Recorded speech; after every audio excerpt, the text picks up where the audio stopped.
कार्य करना तुमको इतना नहीं थकाता जितना करता भाव थकाता है। तुम्हारी सारी प्रतिभाएं दूसरों के लिए हैं। यदि तुम सुरीला गाते हो तो वह दूसरों के लिए है। तुम स्वादिष्ट भोजन बनाते हो तो वह दूसरों के लिए। अच्छी पुस्तक लिखते हो तो वह भी दूसरों के पढ़ने के लिए। यदि तुम अच्छे बढ़ई हो तो इसलिए कि दूसरों के इस्तेमाल लायक अच्छी चीज़ें बना सको। तुम निपुण हो, सज्जन हो या अच्छे शिक्षक हो, सब दूसरों के लिए है। तुम्हारे सभी कार्य, सभी निपुणताएं दूसरों के लिए हैं। इसलिए अपनी निपुणताओं का उपयोग करो, अन्यथा वे तुम्हें पुनः नहीं दी जाएंगी। सेवा करते समय कभी मत यह सोचो कि तुम किसी पर एहसान कर रहे हो। सेवा का पुरस्कार निश्चित है और जितना तुमने किया है उसकी तुलना में हमेशा कहीं अधिक ही मिलता है। पुरस्कार की आशा सेवा को श्रम में बदल देती है। यदि तुम सोचते हो कि तुम बहुत सेवा कर चुके हो, तब तुम बहुत कम करोगे। जब तुम यह सोचते हो कि तुमने बहुत कम सेवा की है, तब और अधिक कर सकोगे। श्रम की धारणा में पुरस्कार मिलने पर भी शिकायतें रहती है। सेवा में शिकायत नहीं होती, चाहे तुम्हें तुरंत कोई फल न भी नज़र आए। सेवा करने का कोई भी अवसर मिले तो खुद को कृतज्ञ महसूस करो। दूसरों के सुख दुख का भागी बनने से हमारी व्यक्तिगत चेतना विकसित होकर विश्व चेतना बन जाती है।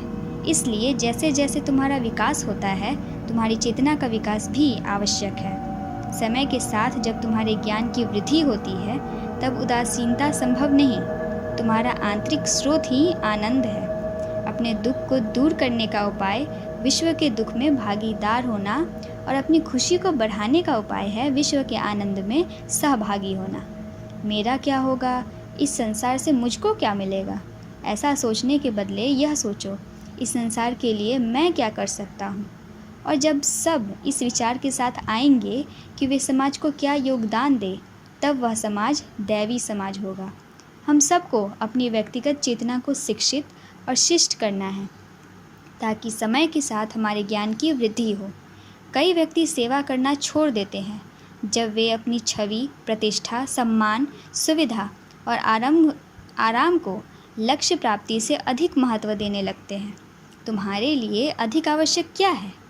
कई बार लोग सेवा से कतराने लगते हैं जब उन्हें कोई पद नहीं मिलता या वे अपमानित महसूस करते हैं।